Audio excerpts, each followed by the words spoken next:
ये आपका वो point है, ठीक है, resuming from last point, 400 to 440।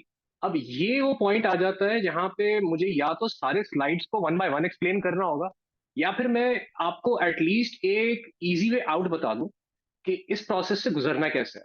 क्योंकि नॉर्मल लाइफ में होता है ऐसा, मतलब किसी किसी से प्यार हो जाता है, या फिर अपने आप जज्बात सैक्रिफाइस करते हो किसी और के लिए, तो आपके फीलिंग्स टेम्परेरीली आपके कंट्रोल में आ जाते हैं। थोड़ी देर के लिए आपको एक्सपोजर मिल जाता है कि मतलब इनर लाइट किसको कहते हैं। अगर आप मुझसे पूछोगे इनर लाइट किसको कहते हैं, तो ये literally sense of love and understanding है आपकी इन्वायरमेंट के लिए। और ये आपको अपने चेस्ट में फील होगी, क्योंकि इसकी जो इंटेलिजेंस है ना, लव की जो इंटेलिजेंस है, ये दिल समझ सकता है।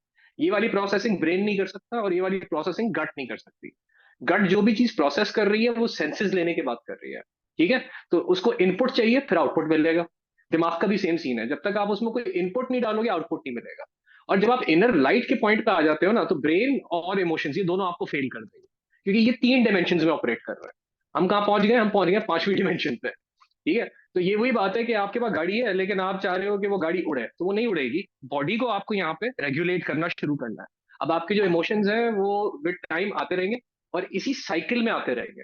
अब डिपेंडिंग कि आपकी लाइफस्टाइल किस तरह की है, उसके हिसाब से सर्टेन इमोशंस आपको ज्यादा फील होंगे। कुछ लोगों की लाइफ में करेज ज्यादा हो सकती है, क्योंकि पॉजिटिविटी के साथ चल रहे हैं। कुछ लोगों की लाइफ में डर बहुत ज्यादा हो सकता है, क्योंकि बहुत सारे लोगों को साथ में लेके चल रहे हैं, उसमें भी आपके अंदर एक डर डेवलप हो जाता है कि किसी का कुछ नुकसान ना हो जाए। तो इनमें से कोई भी इमोशन बुरा इमोशन नहीं है, इस चीज को समझें। ये आपको बता देगा कि इस स्केल में आप किधर अभी लाए कर रहे हो। जैसे मैं अगर इस वक्त अपनी बात करूं, तो मैं इस वक्त करेज और न्यूट्रलिटी के बीच में हूं, क्योंकि मुझे ये दो चीजों की ज्यादा जरूरत है आप लोगों से कम्युनिकेट करने के लिए। अगर मैं फुल कॉन्शियसनेस भी अटेन कर लेता हूं, तो उसका आप लोगों को तो कोई फायदा नहीं होगा ना, वो तो मेरा अपना पर्सनल फायदा है। इस तरह अपने आप को मार्क करें, ऑनेस्टली देखें कि दिन में सबसे ज्यादा इमोशन आप पे हावी कौन सा रहता है।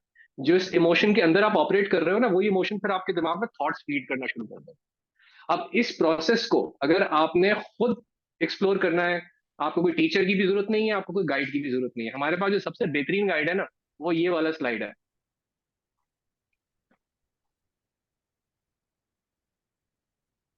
ये सारा कुछ जो है हजूर सल्लल्लाहु अलैहि वसल्लम अपनी जिंदगी में करते रहे। अब इसको टेक्निकली समझे। इस वक्त दुनिया में जितने भी लोग डॉक्यूमेंटेड है ना, इनकी पूरी लाइफ हमारे पास रिकॉर्डेड हो, इतनी ज्यादा डेप्थ में और इतनी ज्यादा एक्यूरेसी के साथ हुजूर सल्लल्लाहु अलैहि वसल्लम की पूरी जिंदगी आपके पास अवेलेबल है, कि ऐसा हो नहीं सकता कि आपको कोई प्रॉब्लम फेस आए और वो उन्होंने अपनी लाइफ में इनकाउंटर ना किया हो।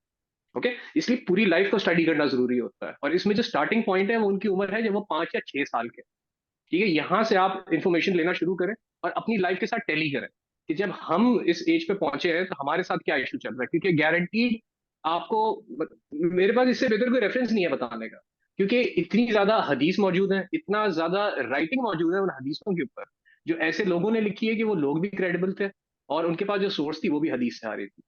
अब हदीस की पूरी साइंस है, लेकिन आप सिंपल सिंपल समझ लें कि 3 तरह की हदीसें हैं जो आपको चेक करनी है। पहली हो गई सही हदीस, दूसरी हो गई हसन हदीस, और तीसरी हो गई आपकी बुखारी की हदीस। मतलब पहली तीन यूं समझ ले, एक्सेलेंट है 5 स्टार, फिर उसके बाद है 4 स्टार, फिर है उसका 3.5 स्टार। कि इनकी एक्यूरेसी चेक है, मल्टीपल लोगों ने ये कंफर्म किया कि हजूर सल्लल्लाहु अलैहि वसल्लम ने ये बोला था। आप इस सिस्टम को फॉलो करेंगे, आप फंस सकते ही नहीं है। आप फंस ही नहीं सकते। मैं आपके सामने बैठा हुआ, मैंने सिस्टम को पकड़ा हुआ है। इससे पहले मैं और लोगों से इंस्पिरेशन ले रहा था। जैसे मैं मीडिया का बंदा हूं, तो मैं मीडिया के लिए हजूर सल्लल्लाहु अलैहि वसल्लम से इंस्पिरेशन नहीं ले रहा था। मैं डायरेक्टर इसकी लाइफ देख रहा था, जिसमें ये फिर सबसे मशहूर टैरेंटिनो है, टैरेंटिनो को बहुत फॉलो किया है। लेकिन अब मेरी जो इंस्पिरेशन आ रही है वो इस हिसाब से आ रही है कि अगर मुझे लोग फॉलो कर रहे हैं, तो मुझे ये ध्यान रखना है कि उन लोगों की अपनी कॉन्शियसनेस भी मेरे साथ साथ डेवलप हो। ये नहीं कि वो अलग लेवल पे चल रहा है, मैं अलग लेवल पे चल रहा हूँ। सबने एक माइंड सेट पे चलना है। अगर सारों के सारों को फियर के माइंड सेट पे चलना है, तो मैं भी उस लेवल पे आऊँ। अगर सारों के सारों को ईविल माइंडसेट पे चलना है, तो फिर मैं भी उस लेवल पे आऊँ। क्योंकि इन दी एंड जिस लेवल पे आप चल रहे हो, वो लिटरली बता रहा है कि आपकी माइंड की, आपकी बॉडी की, आपके स्टमक की क्या फ्रीक्वेंसी चल रही है। ओके, अब इसमें से आप इसको 3 हिस्सों में तोड़ सकते हो। ठीक है, एक वो फ्रीक्वेंसी है जो आपकी गट की वजह से प्रोड्यूस हो रही है। अब गट की वजह से जो इमोशन प्रोड्यूस होता है, वो आपको पूरी बॉडी में फील होता है कि मूव कर रहा है। ठीक है, घुटनों में फील होगा, पेट में फील होगा, जहां जहां दर्द हो रहा है ना, वहां वहां पे ये इमोशन प्रोड्यूस हो रहा है, क्योंकि ये आपको फोर्स कर रहा है एक सर्टेन एक्शन लेने को। आपकी बॉडी की जो इंटेलिजेंस है, ठीक है, ये बकायदा आपकी बॉडी आपको हर वक्त बता रही है कि आपको क्या करने की जरूरत है in order to make your body survive. और यहाँ पे ईगो का काम आ जाता है। आपको ईगो अपनी जरूरी है, ताकि आप अपनी बॉडी को रेगुलेट कर सकें। अगर आप स्केल पे भी देख रहे हो ना, तो एक दफा आप करेज के पॉइंट पे आते हो, तो वहां पे ईगो के पास कुछ बचता ही नहीं है आपको बताने के लिए, क्योंकि ईगो एक सॉफ्टवेयर है जो आपकी बॉडी के अंदर लगा हुआ है, और वो 24 घंटे वो डेटा जमा करके आपको दे रहा है, जिससे आपकी बॉडी की बेस्ट सर्वाइवल हो सकती है। अगर आप ईगो के ऊपर 100% रिलाई करोगे, तो वो आपको इस पॉइंट से आगे नहीं जाने देगा, ठीक है, वो करेज में आपको रखेगा। मतलब एक मोटिवेशन आती रहेगी रोज उठ के काम करने की, लेकिन वो मोटिवेशन केमिकली आ रही होगी जब आप एज के एक सर्टेन पॉइंट पे आओगे। जैसे अगर इस ऑडियंस में कोई 30+ है, तो वो समझेगा कि टेस्टोस्टेरोन जो आदमी की बॉडी में प्रोड्यूस हो रहा होता है, वो 30 के बाद उसका फ्लो कम होना शुरू हो जाता है। तो उसके बाद वो वाली मोटिवेशन नहीं आती काम करने की जो आपके पास 20s में होती थी। ये केमिकल प्रोसेस आपका आ गया। अगर मैं अभी भी उस केमिकल पे रिलाई करूंगा कि मैं बैठ के आप लोगों से बात करूं, इस लेक्चर को निपटाऊं, तो मेरे पास एनर्जी नहीं होगी, मुझे डाउन फील होगा। मेरा केमिकल मुझे कहेगा कि यार आज नहीं कल करते हैं, फिर किसी और से हेल्प ले लेते हैं, एक बेहतर माइक खरीद लेते हैं, एक काम करते हैं ना, कैमरा लगा लेते हैं। ये केमिकल इंटेलिजेंस आ रही है कि आपकी रियलिटी आपको कैसे बूस्ट दे सकती है। फिर एक रैशनल इंटेलिजेंस है जो आपका दिमाग आपको दे रहा होता है, क्योंकि आपका दिमाग सिर्फ पॉजिटिव नेगेटिव या थॉट्स में नहीं चल रहा है। आपका दिमाग आपकी आईसाइट बना रहा है, आपकी साउंड की एबिलिटी बना रहा है, स्मेल की एबिलिटी बना रहा है, टच की एबिलिटी बना रहा है। जो डेटा ये अंदर लेता है, यूं समझे कि तकरीबन 12 से 15 सेकंड का लैग होता है। उसके बाद ये डेटा प्रोसेस होके आपका ब्रेन आपको प्रेजेंट करता है। अब ये कहाँ प्रेजेंट कर रहा है? ये आपकी ईगो को प्रेजेंट कर रहा है। आपकी ईगो, रिमेंबर, आपकी बॉडी में हार्ड वायर्ड है, ये समझ लें आपके डीएनए में, हड्डियों में है ये चीज। अब इन दोनों की चल रही होती है कॉन्वर्जेशन। अगर आपके ब्रेन के पास ऐसा डेटा है, जैसे आपने हजूर सल्लल्लाहु अलैहि वसल्लम की लाइफ पढ़ना शुरू कर दिया, आपने जिक्र करना शुरू कर दिया, अब ये कहाँ पे आ रहा है इस पूरे स्केल में? ये आप आ गए हो वननेस की तरफ, ठीक है, सेल्फ रियलाइजेशन में जा रहे हो। आपने इनर विजडम पकड़ा, और इनर विजडम ने आपको लव की सेंस दी कि लव एक इमोशन नहीं है, ये क्रिएशन की एनर्जी को कहा जाता है। जब इस एनर्जी की ट्यूनिंग को आप पकड़ते हो ना, जो तकरीबन 500 की, इस स्केल के हिसाब से 500 की फ्रीक्वेंसी है, ठीक है, ये स्केल को आप देखो 0 से 1000 की, ये आपको एक रेंज दे रहा है। और रोज के हिसाब से आप देखो कि आज मेरा ब्रेन किस फ्रीक्वेंसी पे वाइब्रेट कर रहा है, मेरी गट किस फ्रीक्वेंसी पे वाइब्रेट कर रही है, और मेरा हार्ट जो है उसके अंदर इतनी क्लैरिटी है कि वो चीजों को फील कर पा रहा है, या फिर मैं अपने थॉट पे चल रहा हूँ, या फिर कोई इमोशन है जो मैंने सुबह सुबह पकड़ा था उस पर चल रहा हूँ। ठीक है, ये आपका रोज का प्रोसेस है। ये आप करना शुरू करोगे तो एक पॉइंट पे आपको क्लैरिटी खुद ब खुद मिलेगी कि मुझे कहाँ आके रुकना है, कि कितनी अपनी बॉडी की सुननी है, कितना अपने दिमाग का सुनना है। जब आप ये थर्ड वाली इंटेलिजेंस की तरफ आते हो ना, तो आपका हार्ट एक्टिवेट होना शुरू होता है, और ये एक्टिवेशन आपको लेके जाती है सेल्फ रियलाइजेशन की तरफ। सेल्फ रियलाइजेशन एक बहुत हैवी टॉपिक है, इसमें घुसने के लिए हमें पहले इस वाले स्लाइड को खत्म करना पड़ेगा, ठीक है ना, कि आप कैलकुलेट कैसे करते हो कि इस वक्त आपकी बॉडी कौन सा इमोशन रेगुलेट कर रही है। अब शेम का इमोशन जो है वो सबसे ज्यादा ग्रूसम इमोशन होता है, ये फाइट और फ्लाइट रिस्पॉन्स प्रोड्यूस करता है। ये सिर्फ आपकी गट नहीं कर रही होती, ये आपका ब्रेन भी करना शुरू कर देता है, क्योंकि आपके गट और ब्रेन में, याद रखिएगा, 24 घंटे कम्युनिकेशन चल रही है, और वो एक दूसरे को बता रहे हैं कि इस बॉडी को सही रखने के लिए किसकी जरूरत है। ब्रेन कह रहा है मुझे ज्यादा बेहतर पता है, गट कह रही है मुझे ज्यादा पता है। ब्रेन के पास कम्युनिकेशन करने का क्या तरीका है? आपकी पूरी बॉडी में एक नर्वस सिस्टम है, एक पूरा जाल है जो अल्लाह ताला ने बिछाया हुआ है, जिससे डेटा कलेक्ट हो रहा होता है। तो जब आप फियर में या शेम में चल रहे होते हो, या एपैथी में चल रहे होते हो, तो 24 घंटे में 24 घंटे ही जो डेटा यूज हो रहा है ना आपकी जिंदगी के फैसले लेने के लिए, वो इस नर्वस सिस्टम के थ्रू आ रहा है। इसलिए आपकी बॉडी कांपना शुरू हो जाती है जब आप बहुत ज्यादा घबरा रहे होते हो, और आपके गुस्से के अंदर भी सेम रिस्पॉन्स आता है, एक कपकपी आती है, ठीक है, कम एज में इतनी फील नहीं होती, लेकिन 30, 35, 40+ लोगों को, या जिनको नर्व डैमेज होना शुरू हो जाती है ना, वो फिर ये अलग से फील कर रहे होते हैं कि उनकी बॉडी कांप रही है। ये चीज आपको स्पोर्ट्समैन में बहुत दिखेगी। एक स्पोर्ट्समैन जब मिडिल टू लो एज की तरफ आता है, तो उसकी बॉडी रिस्पॉन्स जो है वीक होना शुरू हो जाता है, और एक कपकपी आती है। वो बेसिकली इस नर्वस सिस्टम की बात हो रही है। ये नर्वस सिस्टम मैकेनिकल है, बाकायदा मैकेनिकल है, ये बिजली पे चलता है, क्योंकि आपका ब्रेन जो बॉडी से बात कर रहा है वो बिजली पे बात कर रहा है। अब आपने एक दफा जब ये सेंस पकड़ ली कि आपके पास शेम, एपैथी, फियर, एंगर, ये चार का डेटा, एक तो आपकी बॉडी दे रही है, ठीक है, वो केमिकल के फॉर्म में दे रही है, वो गट से निकल रहा है। दूसरा डेटा आ रहा है आपके दिमाग की तरफ से कि मुझे अपनी जिंदगी में इन चार चीजों से कैसे डील करना है। जब ये दोनों एक सिंक में आ जाए ना, कि जो गट कह रही है और जो ब्रेन कह रहा है, वो जब सिंक्रोनाइज होना शुरू होगा, तो ये ऑटोमेटिकली आपको इनलाइटमेंट की तरफ लेके जाएगा, ठीक है। ये विलिंगनेस की, आपकी जो स्केल के ऊपर आपको विलिंगनेस दिख रही है ना, ये पहले तो आपकी इंटेंशन बनेगी कि हाँ सही है, अब मुझे ना गट की सुननी है ना मुझे अपने ब्रेन की सुननी है। अब मैं डेटा कलेक्ट करूंगा अपनी इन्वायरमेंट से, मैं फील करूंगा अपनी इन्वायरमेंट को, मैं उसके बारे में सोचूंगा नहीं, और मैं अपने जज्बात नहीं इस्तेमाल करूंगा। अब जज्बात जो है वो आपकी मेमोरी से भी जनरेट हो रहे होते हैं। आपने अपनी जो जिंदगी गुजारी है उसकी बेस पे आपके ब्रेन में और आपके गट में बकायदा एक फिजिकल न्यूरॉन बन जाता है। इसके अंदर वो मेमोरी स्टोर होती है, इसको एक मेमोरी कार्ड की तरह समझे, मतलब टेक्नोलॉजी इसी को कॉपी कर रही है। मेमोरी कार्ड का कॉन्सेप्ट ह्यूमन बॉडी से ही लिया हुआ है, हर उस प्लांट से लिया हुआ है जिसके अंदर स्टोरेज आ रही है, और स्टोरेज न्यूरॉन में आती है।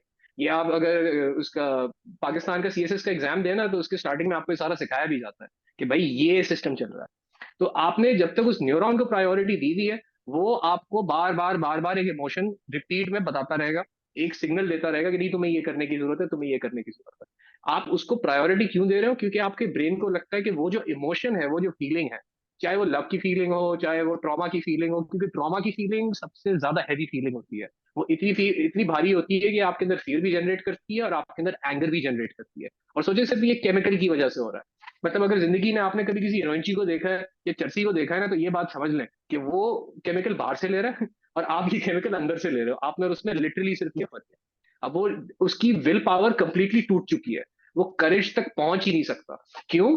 क्योंकि वो केमिकल बाहर से आ रहा है, आपकी बॉडी को पता नहीं है कि ये केमिकल पैदा कैसे हो रहा है। अगर आपकी बॉडी के अंदर फियर पैदा हो रही है, एपैथी पैदा हो रही है, शेम पैदा हो रही है, तो ये मोस्टली तीन तरह के केमिकल्स होते हैं, उनके बैलेंस ऊपर नीचे होने से होता है, जिसमें ऑक्सीटॉक्सिन आ जाता है, सेरोटोनिन आ जाता है, डोपामिन आ जाता है। इनके अलग अलग लेवल से फिर आपके बॉडी के अलग अलग चाक्रास खुलना शुरू होते हैं।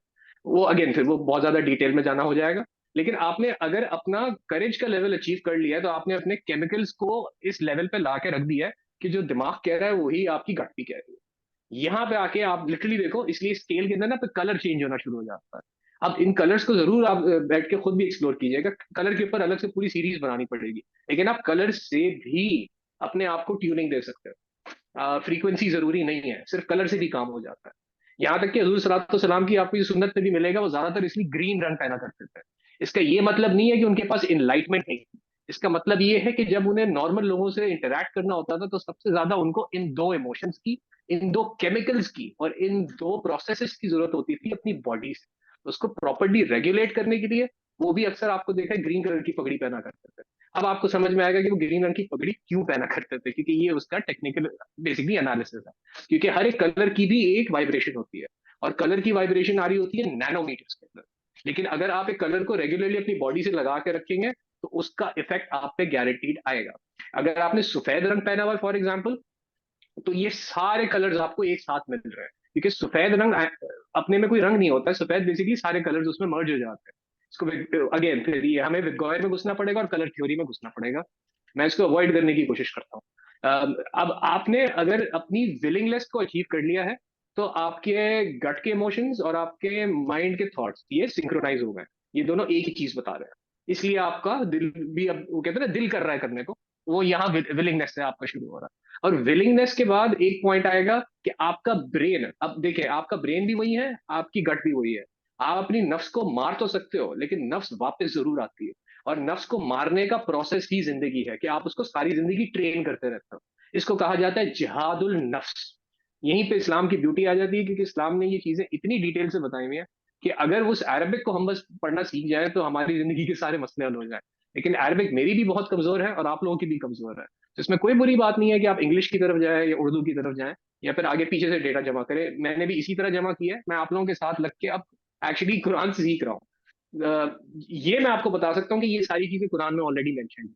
और ये वाली अट्यूनमेंट अगर आप कुरान से करने की कोशिश कर रहे हो, तो उसमें मेनली आपके लिए काम आती है सूरह इखलास। क्योंकि सूरह इखलास क्या कर रही है, वो तीन आयतें हैं, वो डायरेक्ट 3 से 4 आयतों के अंदर आपको इनलाइटमेंट हिट करा रही है। वो आपको एक ऐसा थॉट प्रोसेस दे रही है, एक ऐसी फ्रीक्वेंसी दे रही है, जो अगर आप इंटरप्रेट कर लोगे, तो ये स्टेट ऑफ माइंड आपका ब्रेन पकड़ लेगा। अब एक दफा आपके ब्रेन ने ये चीज पकड़ ली, क्योंकि कुरान ये आपके साथ एग्जैक्टली यही कर रहा होता है।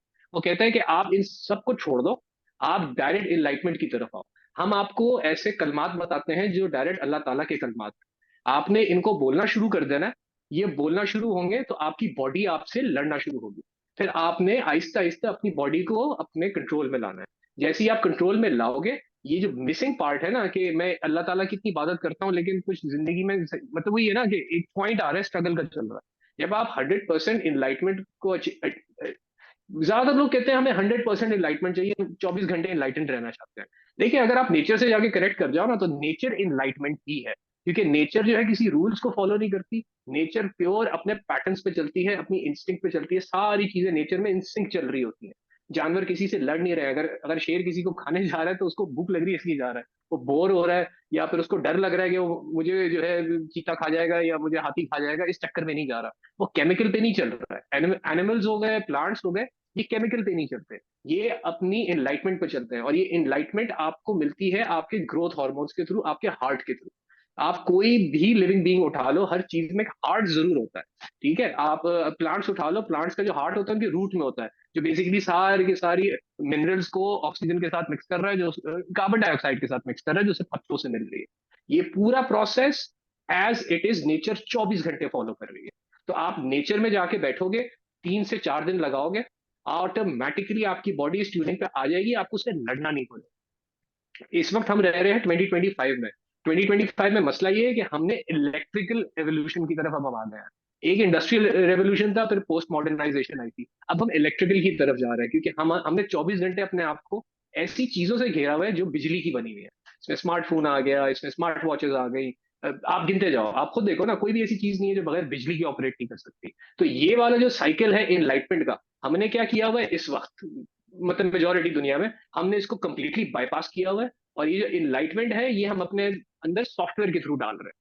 जैसे यहाँ पे म्यूजिक आ जाता है कि आप जो म्यूजिक सुन रहे हो, उस म्यूजिक के अंदर ऐसे कलमात हैं जो या तो आपको जॉय दे रहे हैं, या फिर आपको इनलाइटमेंट दे रहे हैं, या फिर आपको रीजन दे रहे हैं, या फिर आपको विलिंगनेस दे रहे हैं। आपने नोटिस किया होगा ज्यादातर जब आप करेज के ऊपर आते हो तो समझाना बड़ा मुश्किल हो जाता है कि विलिंगनेस है क्या। देखिए मैं भी आपके सामने फंसना शुरू हो रहा हूँ, क्योंकि ये वो चीजें हैं जो आपको केमिकल इंटेलिजेंस के थ्रू समझ नहीं आती। ये चीजें आपने परसीव करनी होती है, आपकी इन्वायरमेंट से आपको ये इन्फॉर्मेशन मिलेगी और आपने इसको प्रोसेस करना है।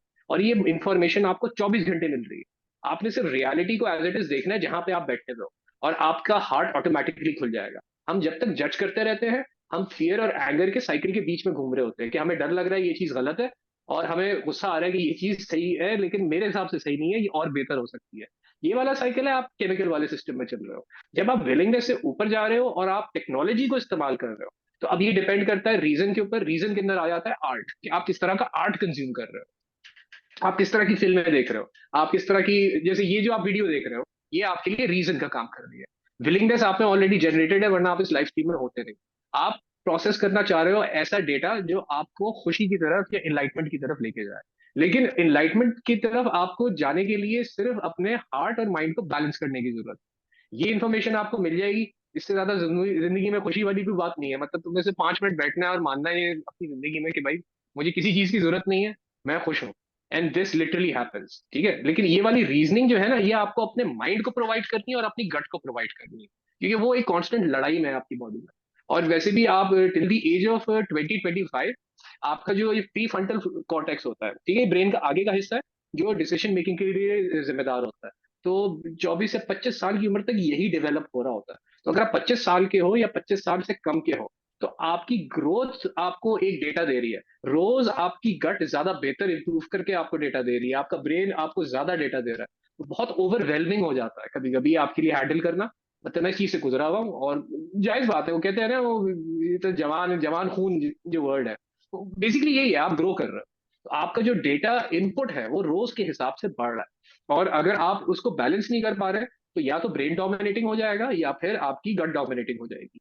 अब इसमें कोई बुरी बात नहीं है, आपका नेचुरल साइकिल है ये। मतलब यूं समझ लें कि ऑन एवरेज 13-14 साल की उम्र में आपको रियलाइजेशन होती है कि अब मैं ग्रो कर रहा हूँ। और ग्रो के साथ फिर आप अपने सेंसेस को ट्यून करने की कोशिश करते हो, नया म्यूजिक पकड़ते हो, एक लाइफ में पैशन पकड़ते हो, आप लोगों को लाइफ में किस तरह से ट्रीट करना है वो चेंज करना शुरू करते हो। तो ये आपकी करेज की और विलिंगनेस की यहाँ पे डेवलपमेंट शुरू हो जाती है नेचुरली, आपकी बॉडी कर रही है। ठीक है ना, आपने बेसिकली प्यूबर्टी हिट कर ली ना, आपकी बॉडी में टेस्टोस्टेरोन ऑक्सीटोसिन बनना शुरू हो गया, रिप्रोडक्टिव ऑर्गन्स बनना शुरू हो गया। तो अब आपके अंदर करेज और विलिंगनेस का रास्ता खुल गया। इसके लिए आपको किसी की हेल्प की जरूरत एक्चुअली नहीं है, अगर आप सिर्फ अपनी बॉडी को प्रॉपर्ली बैलेंस कर लो, जो आजकल मुश्किल हो जाता है, क्योंकि मेजोरिटी केसेस में फिर आप जो रीजन ले रहे होते हो वो आप ले रहे होते हो टेक्नोलॉजी के थ्रू। कोई ऐसी सोर्स होती है जो कि आप लूप पे चला सकते हो, और आपकी बॉडी की जो इंटेलिजेंस है ना, वो लॉजिकल नहीं है। आपकी बॉडी जो केमिकल प्रोड्यूस कर रही है वो कह रही है कि जब तक मेरे पास इनपुट आ रहा है मैं ये केमिकल प्रोड्यूस कर सकती हूँ, जैसे इनपुट बंद होगा मुझे कुछ चाहिए, मतलब फिर मैं फंस गई हूँ, मुझे वो इनपुट वापस ला के दो। वो इनपुट बेसिकली ब्रेन देता है। अब अगर आप टेक्नोलॉजी यूज कर रहे हो, आप म्यूजिक यूज कर रहे हो, आप स्पोर्ट्स यूज कर रहे हो, तो आपके पास वो इनपुट फिजिकल मूवमेंट से आ रहा है या फिर ऑडियो सुनने की वजह से आ रहा है। इसकी फ्रीक्वेंसीज के ऊपर जब लोगों ने कहा ना कि हमें ऐसी फ्रीक्वेंसीज बताएं, ये सॉल्फेजियो वगैरह, मैं घबराया बताते हुए, क्योंकि वो टेम्पररी सोल्यूशन है। अगर आप रीजन ढूंढ रहे हो ना जिंदगी में सर्वाइव करने का, और आप फंस रहे हो एंगर में आके या करेज में आके, तो आपको फ्रीक्वेंसी सुनने की जरूरत नहीं है, आपको अपनी बॉडी की सुनने की जरूरत है। आप जब वो फ्रीक्वेंसी लगा के बैठोगे, तो आपके लिए अपनी बॉडी को सुनना आसान होगा। वो फ्रीक्वेंसी आपको कुछ नहीं दे रही है भाई, वो फ्रीक्वेंसी तो एक फ्रीक्वेंसी है, वो तो हर वक्त बज रही है। इस वक्त आपके आस पास लाखों करोड़ों फ्रीक्वेंसी है जो बजे पे बजे जा रही है। आपने कॉन्शियसली डिसीजन लिया हुआ है। आपकी जो कॉन्शियसनेस है, जिसकी बात हम पहले स्लाइड में कर रहे हैं, ये वाली, ठीक है, सेल्फ एम्पावरमेंट और सेल्फ रियलाइजेशन के बीच वाली, आपकी कॉन्शियसनेस यहां से आपको फील होना शुरू होगी, जिसको इनर विजडम कहा जाता है। कि आप मतलब जब से पैदा हुए हो, एक कॉन्शियसनेस है जो आपको चला रही है। और ये कभी गई नहीं, ये हमेशा से एक्टिव है। आप लिटरली इसको अल्लाह भी कह सकते हो, लेकिन इसको फील करना जरूरी होता है। अगर मैं अल्लाह कहूंगा तो मैं इस चीज को लिमिट कर रहा हूँ। इसलिए हम इसको एज अ कॉन्शियसनेस ट्रीट करते हैं, कि आपको हमेशा पता है कि आप एक एनर्जी सोर्स से कनेक्टेड हो, और ये एनर्जी सोर्स हमेशा आपको डेटा दे रही है कि आपको अपनी जिंदगी को परफेक्टली कैसे गुजारना है। अब यहाँ पे बहुत मुश्किल हो जाता है 2025 में ऑपरेट करना, क्योंकि आपके पास जो ज्यादातर डेटा आ रहा है ना, वो आप इस एनर्जी फील्ड से नहीं ले रहे हो जो लव से जनरेट हो रही है। आप डेटा ले रहे हो या तो किताबों से ले रहे हो, या फिर किसी की बात सुन के ले रहे हो। इसमें जो ग्रोथ का एस्पेक्ट है, वो तब शुरू होता है जब आप अपनी बॉडी से डेटा लेना शुरू होते हो। कि किताब पढ़ रहे हो तो उस किताब को 1 या 2 दिन बॉडी में प्रोसेस होने दो। उसकी वजह से जो आपके अंदर थॉट्स, जैसे मेरी वीडियो आप अभी देख रहे हो, ठीक है, अब इस वीडियो को लिटरल नहीं लेना है। आपने 2-3 दिन इस इंफॉर्मेशन के ऊपर मेडिटेट करना है। मेडिटेट का बस इतना मतलब है कि मुझे इसके बारे में सोचना है। जिस चीज पे आप फोकस करो, उस पर मेडिटेशन शुरू हो जाती है। अब मेडिटेशन के अलग अलग प्रोसेस हैं, क्योंकि हर जमाने के हिसाब से, हर कल्चर के हिसाब से लाइफ स्टाइल डिफरेंट होते थे। अब इस वक्त चल रहा है 2025, और आपके पास एक्सेस है डेटा की 24 घंटे, तो आपका जो लाइफस्टाइल है वो आपने कस्टम बनाया हुआ है। तो उस कस्टम लाइफस्टाइल के हिसाब से आपको खुद फिगर आउट करना होगा कि मेरी बॉडी कहाँ से इंफॉर्मेशन ले रही है, ऐसा कौन सा मैं खाना कंज्यूम कर रहा हूँ। क्योंकि देखिए, खाने की भी वाइब्रेशन होती है, और खाने की वाइब्रेशन आपको करेक्ट से ऊपर नहीं ले जा पाएगी। एक पॉइंट तक आपकी बॉडी केमिकल्स प्रोड्यूस कर सकती है। अब आप, और यहाँ पे एक कॉन्सेप्ट आ जाता है एडिक्शन का। जिन लोगों को ड्रग एडिक्शन होती है, अब ड्रग एडिक्शन में जरूरी नहीं है कि तुम कोई केमिकल यूज कर रहे हो। ड्रग एडिक्शन सिगरेट की भी हो सकती है, ड्रग एडिक्शन खाने पीने की भी हो सकती है, ड्रग एडिक्शन लिटरली कोई कंटेंट कंज्यूम करने की भी हो सकती है। इस वक्त ये प्रॉब्लम काफी फैला हुआ है, क्योंकि फ्रीक्वेंसीज की लोगों को एडिक्शन हो जाती है। और फ्रीक्वेंसी की एडिक्शन इतनी डेंजरस है कि आपको सारी जिंदगी फिर वो फ्रीक्वेंसी सुनते रहना पड़ेगा। अगर आप इस डायरेक्शन में जा रहे हो, तो आपने फुल कॉन्शियसनेस अटेन कर ली है, लेकिन उस फ्रीक्वेंसी की मदद से की है। तो जब तक वो फ्रीक्वेंसी आपके पास आती रहेगी, आप 11वीं 12वीं डिमेंशन में चलते रहोगे। जैसे ही वो फ्रीक्वेंसी बंद होगी ना, दौड़ करके आपने नीचे गिरना है। वापस आप नीचे आके गिरोगे ग्रीफ में और एपैथी में। ये साइकिल देख रहे हैं कितना इंटेंस बनेगा। मतलब आपने थर्ड सेकंड डिमेंशन से डायरेक्ट 12 डिमेंशन, मतलब 10 डिमेंशन जंप किया है, और कॉन्शियसनेस से डेटा लेना शुरू कर दिया है। लेकिन वो डेटा आपको इसलिए मिल रहा है क्योंकि आपने एक फ्रीक्वेंसी को यूज किया हुआ है एज, अब इसका आप मतलब इसके लिए तो दवाइयां भी आप इसी कैटेगरी में आ जाती हैं। और समझने वाली बात यह है कि इसमें फूड आ जाता है। आप जो चीज खा रहे हो ना, वो इंस्टेंटली आपकी बॉडी में जाके केमिकल्स प्रोड्यूस कर रहा है। अब मोस्टली जो केमिकल्स प्रोड्यूस हो रहे हैं, वो या तो बॉडी को रिपेयर करने के लिए होते हैं, या फिर बॉडी को स्ट्रेंथ देने के लिए होते हैं। लेकिन अगर आप इससे ज्यादा खा रहे हो ना, तो आप सिर्फ टेस्ट के लिए खा रहे हो, या फिर अपने सेंसर्स को नम करने के लिए खा रहे हो, ताकि आपकी बॉडी में डोपामीन प्रोड्यूस हो। डोपामीन अगेन, हम जितने भी केमिकल्स की बात कर रहे हैं ना, चाहे वो ड्रग्स हो, चाहे वो आपकी गट से आ रहे हो, वो आपको करेज से ऊपर ले जा नहीं सकते। अगर आप इससे ऊपर जा रहे हो, तो आपको लगता है कि आपने फुल कॉन्शियसनेस हिट की है, लेकिन जो डेटा आपको मिल रहा है ना, वो आप सेव नहीं कर पाओगे। यही प्रॉब्लम आ जाता है ड्रग एडिक्ट्स के तौर पर, कि जब वो ड्रग कर रहे होते हैं, तो इनकी एक अलग पर्सनालिटी आ रही होती है। पर्सनालिटी यही है कि उन्होंने अपने, वो है ना, नोकिया 3310 है, उसको उन्होंने व्हाट्सएप खोल दिया है। इतना डेटा डाउनलोड हो रहा है कि बॉडी बर्न आउट होना शुरू हो जाती है। यही एग्जैक्ट आपके साथ फूड में भी होता है। जो डाइट आप ले रहे हो और रेगुलरली ले रहे हो, जिसकी बॉडी को आदत पड़ चुकी है, उसकी एडिक्शन बॉडी डेवलप कर लेता है। वो डाइट आपको नहीं मिलेगी, पेट खराब होना शुरू हो जाएगा, सर में दर्द होना शुरू हो जाएगा। इसमें बहुत बेसिक बेसिक चीजें आ जाती हैं। इसमें इसमें लिटरली सबसे जो खतरनाक केमिकल है डिस्कस करने वाला, वो ग्लूकोज कहलाता है। ग्लूकोज लिटरली शुगर है, और ग्लूकोज आपकी बॉडी को चाहिए सर्वाइव करने के लिए। वो आपके जो सेल्स है, उनका रॉ मटेरियल है। और जिस सोर्स से भी आप ग्लूकोज ले रहे होगे ना, एक पॉइंट पे आके आपकी बॉडी उस पर डिपेंडेंस डेवलप कर लेगी। और वो अगर आपको सही से नहीं मिलेगा, तो आपकी बॉडी पर इंसुलिन प्रोड्यूस नहीं कर पाती। और इंसुलिन वो केमिकल है जो आपकी बॉडी में शुगर को एब्जॉर्ब करता है। आजकल जो शुगर का प्रॉब्लम फैला हुआ है, उसकी मेन वजह यह है कि आपकी बॉडी में जो ग्लूकोज जा रहा है, वो केमिकल के थ्रू जा रहा है। वो प्रोसेस होके गट से नहीं निकल रहा, वो डायरेक्ट ब्लड में चला जाता है मोस्ट केसेस में, और डायरेक्ट पेट से एब्जॉर्ब होना शुरू हो जाता है, गट तक पहुंचता ही नहीं है, जिनको आप प्रिजर्वेटिव्स कहते हो।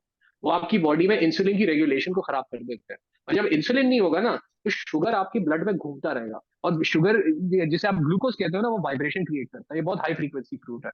अगर आप फलों के थ्रू खा रहे हो, तो आपके लिए फिर भी इसकी वाइब्रेशन बेरेबल होती है, क्योंकि वो 100% डाइजेस्ट हो जाता है। लेकिन अगर आप फॉर एग्जाम्पल व्हाइट शुगर ले रहे हो या चॉकलेट्स ले रहे हो, ऐसी कोई चीज खा रहे हो जो प्रोसेस्ड है, तो वो आपकी बॉडी में जाके कुदरती तौर पे 2 से 3 दिन के लिए फंस जाती है, क्योंकि प्रिजर्वेटिव्स है ना, प्रिजर्वेटिव्स आपकी बॉडी प्रोसेस तो कर लेगी, लेकिन थोड़ा टाइम लेगी। और इस टाइम लेने की वजह से अगर ये आप 4 5 8 10 साल तक करते हो, तो आपकी बॉडी डिपेंडेंस डेवलप करती है। और ये डिपेंडेंस सबके साथ होती है। जैसे मैं अभी अगर 40 साल का हो रहा हूँ, तो मेरी अपनी डिपेंडेंसीज हैं जो मैंने डेवलप की है। मुझे इन डिपेंडेंसी से लड़ना नहीं है, मुझे उनसे अवेयर होना है, क्योंकि बॉडी को भी तो साथ चलाना है ना। बॉडी जो डेटा मांग रही है, बॉडी जो आगे से बातें कर रही है, वो कह रही है कि भाई मुझे एक तरह से चलना है, इसलिए मुझे ये सारा आपने रिक्वायरमेंट्स पूरी करनी है, वरना मैं कोलैप्स कर जाऊंगी। तो उसको बैलेंस करना है आपने अपने थॉट प्रोसेस के साथ। आपका थॉट प्रोसेस क्या है? आपका लाइफ स्टाइल आपको जो बता रहा है कि मैं जिस तरह की लाइफ गुजार रहा हूँ और मैं जिस तरह के थॉट्स रख रहा हूँ, उससे मुझे वो सारे केमिकल्स मिल रहे हैं जो मुझे अपनी बॉडी के अंदर डाल रहे हैं या नहीं मिल रहे। अगर नहीं मिल रहे तो थोड़ा सा रीएडजस्ट करें, अगर मिल रहे हैं तो फिर आपने इन दोनों को सिंक्रोनाइज करना है, कि जितना खाना जा रहा है उस पर आपका दिमाग शुक्र करना शुरू कर दे कि हाँ, मुझे जितना चाहिए उतना अवेलेबल है। शुक्र का कॉन्सेप्ट जो है ना, वो बेसिकली यहाँ आ जाता है न्यूट्रलिटी के ऊपर। आप जब न्यूट्रल हो गए ना, आपने 100% इस चीज को अपनी बॉडी में और अपने माइंड में महसूस किया कि मुझे और की जरूरत नहीं है, मैं और ले सकता हूँ, लेकिन वो लग्जरी होगी, वो नेसेसिटी नहीं है। ठीक है, यहाँ नेसेसिटी की बात हो रही है, यहाँ लग्जरी की बात नहीं हो रही। लग्जरी में अगर आप पड़ जाते हो, तो फिर आप जाओगे न्यूट्रलिटी से सीधा डिजायर की तरफ, और ये आपका लूप बन जाएगा। लग्जरी एक ऐसी चीज है, वो हजूर सल्लल्लाहु अलैहि वसल्लम की हदीस भी है कि हमारी जो उम्मत है उनके लिए सबसे बड़ा जो मसला होगा, या सबसे बड़ा जो फितना होगा, वो माल ही होगा। अगर मैं गलत हूं तो मुझे करेक्ट जरूर कीजिएगा कमेंट्स में, क्योंकि मुझे अभी याद आया कि ये वीडियो अपलोड भी करनी है। अच्छा जी, अब आपने इनलाइटमेंट अगर अटेन कर ली है किसी रीडिंग सोर्स से, ठीक है, क्योंकि इसमें सबसे जो रिलायबल सोर्स है वो रीडिंग की सोर्स है। अगर आप रीड कर रहे हो ना, तो आपकी मिनिमम पॉसिबल डिपेंडेंस है उस सोर्स के ऊपर। इसलिए बुक्स हो गई, स्पेशली स्पेशली स्पेशली कुरान पाक हो गया। और अगर कुरान आपके पास नहीं है, आप नॉन मुस्लिम हो, तो आपने ऐसा कोई लिटरेचर पकड़ा हुआ है जो कि कम से कम 2-3 हजार साल से सस्टेन्ड है। क्योंकि कुरान एक ऐसा नैरेटिव है, मोस्टली लोग यहाँ पे आके कंफ्यूज हो जाते हैं। थैंक यू सो मच जी। हाँ, सही हदीस है। अब सही हदीस है ना, ये होगा 5 स्टार हदीस, यानी इस हदीस को आप डाउट कर ही नहीं सकते, ये इसका स्केल है चेक करने का।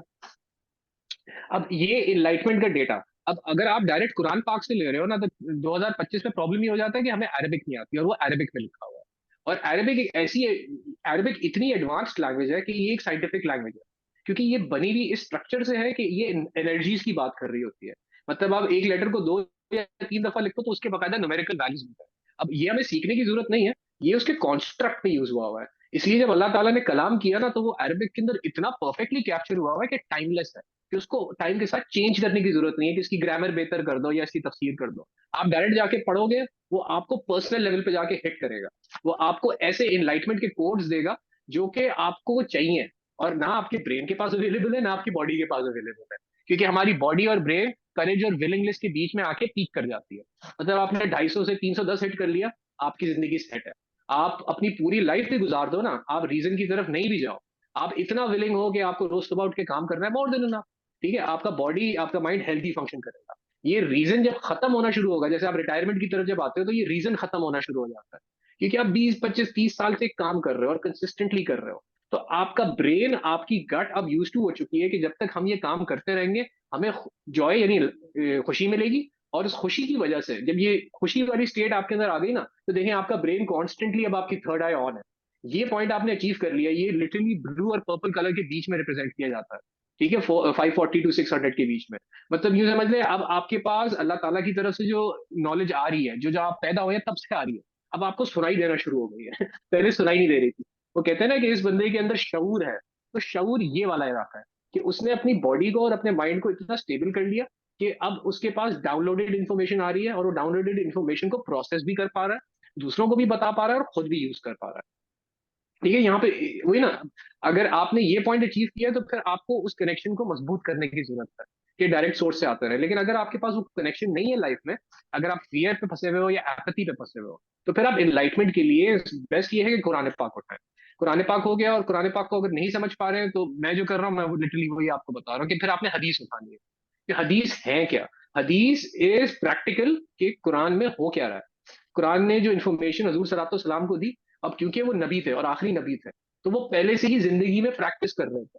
ये भी एक हदीस है, मैंने पढ़ी थी। बहुत से केसेस में ऐसा भी होता था कि हजूर सल्लल्लाहु अलैहि वसल्लम पे जो हदीस आती थी, जो वही आया करती थी, वो जब उनको बताई जाती तो कहते थे ये मुझे पहले से मालूम है, क्योंकि उन्होंने पहले ही जॉय अटेन कर ली थी लाइफ में। वो 34 35 पे आए थे, तो शादी सही से हो गई थी, और he was one of the richest people in Saudi Arabia. मतलब कोई चीज बची नहीं थी जो उनके पास नहीं है। ये वाला पार्ट इतना स्टेबल हो गया था कि अब उनके पास लिटरली इनलाइटमेंट डाउनलोड होना शुरू हो गई। अब उनके लिए ये समझने में, अब ये अल्लाह ताला की हिकमत है कि उनको एग्जैक्टली 40 की एज में जाके समझ आया कि जो उनके पास चीजें डाउनलोड हो रही है वही डाउनलोड हो रही है। इससे पहले वो इस चीज को समझ नहीं पा रहे थे। और इसीलिए कहा जाता है कि इस्लाम जो है, और खासतौर पर कुरान जो है, वो आखिरी किताब है, क्योंकि आपके पास ऐसा डेटा मौजूद है जो टाइमलेस है। आप किसी भी वक्त ये इस डेटा को अप्लाई करोगे ना, ये आपको स्टेबिलिटी की तरफ लेके जाएगा। मुझे ये बता दीजिएगा हमारे पास टाइम कितना बचा है, क्योंकि अब फिर एनर्जी लेवल्स पे बात करनी पड़ेगी। एनर्जी बेसिकली आपके बिहेवियर और पैटर्न है। यहां तक सिक्स हमने मिनट्स क्लियरली लेफ्ट है। एक्सप्लेन कर लिया। 6 मिनट ना, या आई थॉट सो। सही है ना। अब ये जॉय और एनलाइटमेंट, ये 540 से 700 के बीच का सफर है। ये जिंदगी का सबसे मुश्किल सफर है। ये मेरा आज तक चल रहा है और ये पूरी लाइफ चलता है। ऐसा नहीं है कि आप 24 घंटे इनलाइटमेंट पे चलते रहोगे, क्योंकि आपकी बॉडी की नीड्स हैं, आपके ब्रेन की नीड्स हैं। जब तक आप वो फुलफिल नहीं करोगे, आप थर्ड डिमेंशन में चल नहीं सकते। और इनलाइटमेंट से ये चीजें नहीं मिलती। इनलाइटमेंट से आपको डेटा मिलता है कि आपको ट्यूनिंग कैसे करनी है अपनी। और इस ट्यूनिंग के लिए आपका आता है बिहेवियर का पैटर्न। आप जो हरकतें कर रहे हो ना सारा दिन, वो आपकी एनर्जी बना रहा है। आपकी एनर्जी लिटरली प्रोड्यूस भी हो रही है, चैनल भी हो रही है। अब इसके अंदर 3 लेवल्स आते हैं। अभी हम इसलिए पहला वाला डिस्कस करने की कोशिश कर रहे हैं, आपके इमोशंस। जब इमोशंस आपको समझ में आ जाएंगे, तो आपको खुद ब खुद परसेप्शन समझ में आ जाएगा। इमोशंस आपकी गट है। आपके गट से जो केमिकल्स प्रोड्यूस हो रहे हैं, उसकी इंटेलिजेंस को कहा जाता है। और परसेप्शन आपका ब्रेन है। आपका ब्रेन बता रहा है कि आपके पास जो बॉडीली हरकतें हो रही हैं वो सही हो रही है या नहीं, क्योंकि अब उसका जो नर्वस सिस्टम है, जो आपकी बॉडी में बिजली चल रही है, वो सही से ग्रो कर पा रहा है, वो सही से डेटा उठा पा रहा है या नहीं उठा पा रहा। जैसे अगर आप बुरी डाइट रखी हुई है, तो आपके इमोशंस भी उसी हिसाब से प्रोड्यूस होंगे। आपका नर्वस सिस्टम कमजोर होता जाएगा। कमजोर का लिटरली मतलब ये है कि आप ऐसी चीजें खा रहे हो जिसकी आपको जरूरत नहीं है। तो इसकी वजह से आपकी बॉडी उस एक्स्ट्रा एनर्जी है ना, जरूरत नहीं है, वो फैट में कन्वर्ट होना शुरू हो जाती है। आप लिटरली एनर्जी को आपकी बॉडी स्टोर कर रही है कि बाद में कभी जरूरत होगी तो हम इसको इस्तेमाल करेंगे। लेकिन आपके पेट को और आपके गट को आदत पड़ी हुई है हर 2 से 3 घंटे बाद किसी ना किसी चीज को डाइजेस्ट या प्रोसेस करने की। इसलिए परसेप्शन आपको फील नहीं होगा। आपको अपने इमोशंस ही फील होते रहेंगे। जब आप अपनी परसेप्शन को प्रोसेस करने के पॉइंट पे आओगे, मोस्टली आपने लोगों को देखा होगा जो कॉफी ज्यादा कंज्यूम करते हैं, या जिनकी डाइट जो है वो 6 से 8 घंटे के गैप के बाद से होती है, उनका परसेप्शन बहुत अच्छा होता है। क्योंकि आपका जो ब्रेन है वो यूजली लेता है 4 से 6 घंटे डेटा को वो इनपुट लेता है। और जब आप सो रहे होते हो ना, तब उसको प्रोसेस करके इंफॉर्मेशन में कन्वर्ट करता है।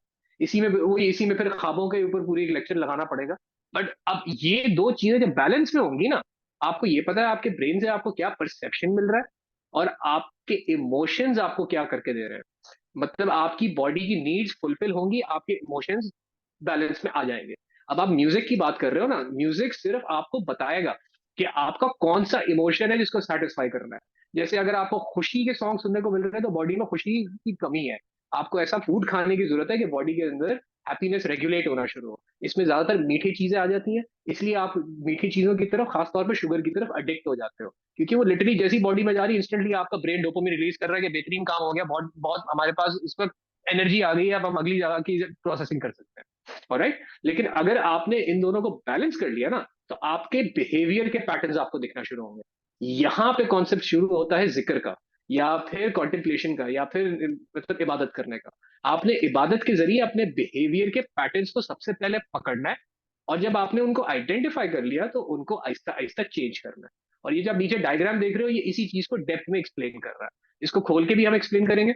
लेकिन आपके पास, अगर मैंने इसलिए स्लाइड्स ग्रुप पे शेयर कर दी हैं, अगर किसी को ना मिली हो तो मुझे बता दे, मैं आपको ये पहुंचा देता हूँ।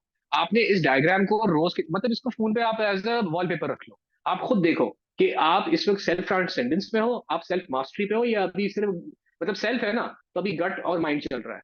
सेल्फ मास्टरी आई है, यानी गट और माइंड अब सिंक में आ गए।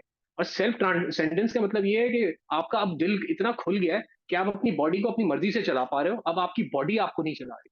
क्योंकि अगेन बॉडी के अंदर आपकी तीन तरह की इंटेलिजेंस है, ठीक है। एक आपकी मास्टर, जिस चीज को आप मास्टर कर रहे हो ना, वो इन दोनों इंटेलिजेंसेस का बैलेंस है, कि आपका ब्रेन भी वही कह रहा है जो आपकी गट कह रही है। और आपकी जो सेल्फ है, ये प्राइमरीली आपके केमिकल्स हैं जो आपके इमोशंस प्रोड्यूस कर रहे हैं।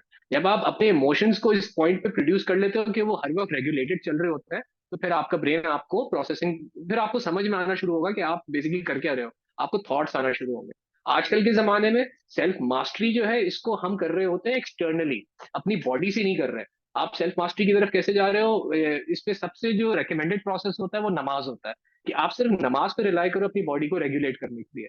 अगर आप म्यूजिक यूज कर रहे हो, अगर आप कंटेंट यूज कर रहे हो, अगर आप खाना यूज कर रहे हो अपनी बॉडी को रेगुलेट करने के लिए, तो फिर आप सेल्फ मास्टरी अटेन नहीं कर पाओगे, आप इस सेल्फ के साइकिल में फंसे रहोगे। और ये आ बां डांड करके आपको पटाखा रहेगा। इसके लिए फिर हमें वापस यहीं आना पड़ेगा ना। देखिए, अगर आप सेल्फ मास्टरी की तरफ जा रहे हो, तो आपने ये पॉइंट क्रॉस करना शुरू कर दिया है। अब आप विलिंगनेस और रीजन के पंगों में नहीं पड़े हुए। आपको ये पता है कि खुशी अटेन हो सकती है, जो मुझे पता है ऑलरेडी, अगर मैं उस पर काम करना शुरू कर दूं तो। आजकल के जमाने में आपके पास इतनी स्पीड से डेटा डाउनलोड हो रहा है कि हमने ज्यादा चीजें प्रोसेस ही नहीं की है, बस हम कंज्यूम किए जा रहे हैं, कंज्यूम किए जा रहे हैं, कंज्यूम किए जा रहे हैं। तो वो जाके ब्रेन में स्टोर तो हो रहा है, लेकिन प्रोसेस नहीं हो रहा। और जब वो प्रोसेस होने का टाइम आता है, तो फिर आपको प्रॉब्लम्स क्रिएट होना शुरू हो जाते हैं। फिर इसमें स्लीप पैरालिसिस आ जाता है, फिर इसमें एल्जाइमर्स आ जाता है, फिर इसमें डिमेंशिया आ जाता है। ये बीमारियां क्या है? आपने इतना डेटा ले लिया है, लेकिन आपने दिमाग को इतना टाइम नहीं दिया कि भाई इसको पहले प्रोसेस तो करो। आपने बस कहा कि बस जमा करते रहो, जब जरूरत पड़ेगी तो काम आएगा। तो वो पढ़े पढ़े पढ़े पढ़े एक पॉइंट पे आके वो यूजलेस डेटा बन गया। अब वो यूजलेस बन गया तो ब्रेन के पास जगह नहीं है उसको रखने की, लेकिन वो सर्वाइव करने की कोशिश करेगा। न्यूरॉन आपस मतलब न्यूरॉन अपनी सर्वाइवल के लिए लड़ता है बकायदा, इसकी अब आपको साइंटिफिक इमेजेस भी मिल जाएंगी। तो वो ब्रेन के अंदर फिर एक रिएक्शन क्रिएट करेगा। अगर यही चीज गट में हो रही है, तो गट के अंदर भी यही न्यूरॉन्स होते हैं जिनके अंदर मेमोरी स्टोर हुई हुई होती है। आपकी जो गट की मेमोरी है, वो ज्यादातर इमोशनल बेस्ड मेमोरी है, कि मुझे ऐसा मैंने जिंदगी में क्या किया है जिससे मुझे ये इमोशन जनरेट हुआ। ये ज्यादातर आपके गट में सेव्ड है। लेकिन आपने ऐसा क्या किया जिसकी वजह से आपकी गट कंप्लीटली आपसे अग्री कर गई और बॉडी सिंक में आ गई, ये डेटा आपके ब्रेन में स्टोर हो रहा है। इन दोनों का बैलेंस अचीव करने के लिए इतनी किताबें लिखी गई हैं, इतना आर्ट लिखा गया है कि मैं आप मतलब इंसानियत में जितना भी आर्ट बनाया जा रहा है, वो इन दो हिस्सों के पीछे बनाया जा रहा है। वो लिटरली आपको यही सिखा रहा है कि ऐसा रीजन पकड़े जिससे अंदर, जिसकी वजह से आप में विलिंगनेस जनरेट होती रहे। और उस आर्ट फॉर्म को टेम्परेरीली आप यूज करो एक तावीज की तरह। ठीक है, आर्ट तावीज की तरह फंक्शन, अगर आप तावीज का कॉन्सेप्ट समझ जाओ ना, आपको आर्ट समझ में आ जाएगी। फिर आर्ट